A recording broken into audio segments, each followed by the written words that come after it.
से कहीं ज्यादा डिटर्जेंट पाउडर का खर्चा है। इसकी शादी करवा दो, शादी। जाए अपने घर में ही करे काम, फिर चाहे घर के कपड़े धोने हो या पूरे गांव के।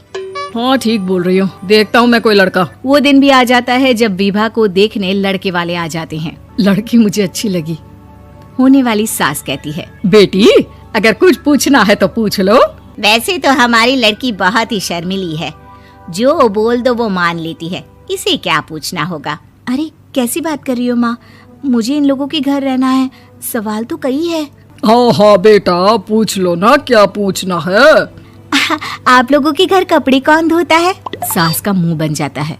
देखो अगर तुम ये कहना चाहती हो कि तुम्हें कपड़े धोने नहीं आते तो सुन लो, कपड़े मैं ही धोती हूँ, लेकिन तुम्हारे आ जाने के बाद मैं रुमाल तक नहीं धोऊंगी। अरे चुप रहना भाग्यवान, बहू बेचारी घर आई नहीं, उसे डराना शुरू कर दिया। वो क्या है ना बिटिया, अभी तक तो ये कल्लू की माँ ही धोती थी, लेकिन अब तुम्हारे पापा तो दहेज में वॉशिंग मशीन देंगे ही।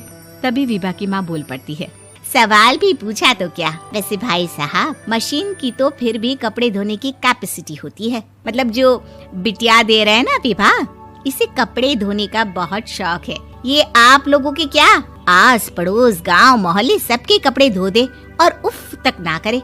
बाहर देखा नहीं आपने कितने कपड़े सूख रहे हैं, सब हमारी बिटिया ने ही तो धोए हैं। बस भी करो ना माँ, शर्म आ रही इतनी तारीफ सुनकर।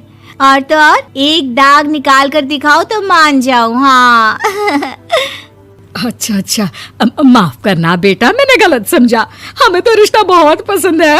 और ऐसे जुड़ जाता है रिश्ता कपड़े धोने का शौक रखने वाली विभा का। उसकी शादी हो जाती है कोयला फैक्ट्री में काम करने वाले कल्लू के साथ। शादी के बाद अचानक विभा चिल्लाती हुई सास के पास आती है। सासू माँ, अरे सासू माँ कहाँ है आप? ये तो धोखा है, धोखा दिया आप लोगों ने मुझे। इसे ससुर के चक्कर के बारे में पता चल गया। अरे तो उसमें तुझे क्यों धोखा मिला है? अरे नल में पानी नहीं आता, कपड़े कैसे कब धुलेंगे? अच्छा तू पानी नहीं आ रहा उसकी बात कर रही है। तो आपने क्या सोचा? कुछ नहीं। अच्छा तेरी माँ ने कहा था कि कपड़े धोने का शौक है तुझे, याद आया मुझे। शौक बोलकर कपड़े धोने वाले मेरे जुनून को कम ना आके सासू माँ, कपड़ा धोना मेरा गुरूर है। तभी पति भी वहाँ आ जाता है। अभी मैंने इसे सनी देओल की फिल्म दिखाई है, उसी के डायलॉग मार रही है माँ। अच्छा सुन, साफ साफ बता रही हूँ, पानी सुबह 4 से 6 और शाम को 10 से 12 आता है, समझी? विभा टाइमिंग सुनकर हैरान हो जाती है। ये क्या भूतों का मोहल्ला है? सुबह 4 बजे उठकर कौन कपड़े धोता है? 4 बजे टंकी में पानी जाता है, फिर सारा दिन धोना ना, किसने मना किया?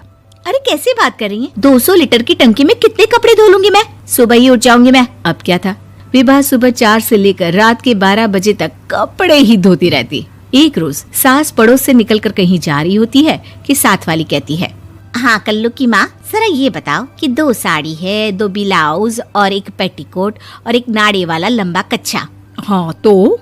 अरे तो क्या, कितना लोगी धुलाई ये बताओ। धोबन दिख रहे हैं हम क्या? हमारे पति सरकारी नौकरी से अभी रिटायर हुए हैं और बेटा सुपरवाइजर है कोयला फैक्ट्री में। धोबन समझ रखा है हमें? हाय रे कल्लू की अम्मा, माफ कर दो, वो तो मोहल्ले में यही सब बता रहे थे कि तुमने बहू को कपड़ा धुलवाने के काम में लगा दिया है। सास को पड़ोसन की बात सुनकर गुस्सा आ जाता है। वो घर पहुंचती है जहां घर के बाहर ही इतने सारे कपड़े सूख रहे होते हैं जितने कि किसी धोबन के घर पर। अरे ओ कल्लू की दुल्हन, बाहर निकल।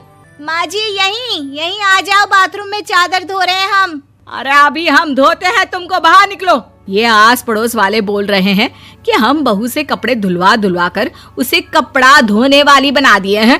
अरे छोड़ो ना माँ जी, किन लोगों की बातों में आती हो? आस पास के लोगों का तो काम ही होता है कि वो किसी तरह सास बहू को लड़ा दे। बहू सारे घर के कपड़े धोती है, ये क्या कम है? बोलिए। सास को भी लग जाता है कि वो बहू का ये सनकीपन नहीं छुड़वा सकती, इससे अच्छा है कि खुद ही चुप हो जाए। एक रोज सास और बहू मंदिर जाते हैं, जहाँ सास की साड़ी वहाँ खड़ी भीख मांगने वाली से मिलती है। माँ जी क्या बात है, आपकी साड़ी उस भिखारन से कितनी मिल रही है ना? हाँ देखो तो दोनों की साड़ी मिल रही है। क्या बात है कल्लू की अम्मा, तुम खुद को तो अफसर की बीवी बताती हो और ऐसी सिंपल सी प्लेन साड़ी पहनकर घूमती हो। सिंपल और प्लेन नहीं है ये साड़ी। तो क्या सोने के धागे से फूल बने हैं? कुछ भी सासू माँ, कुछ भी। हाँ बने थे इस साड़ी में सोने के धागे से फूल। मेरे पति लेकर आए थे मद्रास से स्पेशली मेरे लिए 10,000 की। है भाई साहब, इस भिखारन के लिए भी सेम टू सेम साड़ी लेकर आए होंगे 10,000 की। सास उस वक्त कुछ नहीं कहती, लेकिन बहू के साथ घर आती है और अलमारी से एल्बम निकाल कर लाती है। ये साड़ी देख रही है, ये वही साड़ी है जिसे मैंने अभी पहना था। इस साड़ी में ये जो चमकदार फूल दिख रहे हैं ना, ये सोने के धागों से काढ़े गए हैं। लेकिन तू लोकल वॉशिंग मशीन ब्रश से घिस घिस कर सारे फूलों को निकाल कर साड़ी प्लेन कर दी। मुझे माफ कर दीजिए सासू माँ। और तो और, जब मैंने तुझे तेरी गलती के लिए कुछ नहीं कहा, लेकिन तूने तो सबके सामने मेरा मजाक ही बना दिया। क्यों? बहू को समझ में आ जाता है कि अब से उसका कपड़े धोना बंद।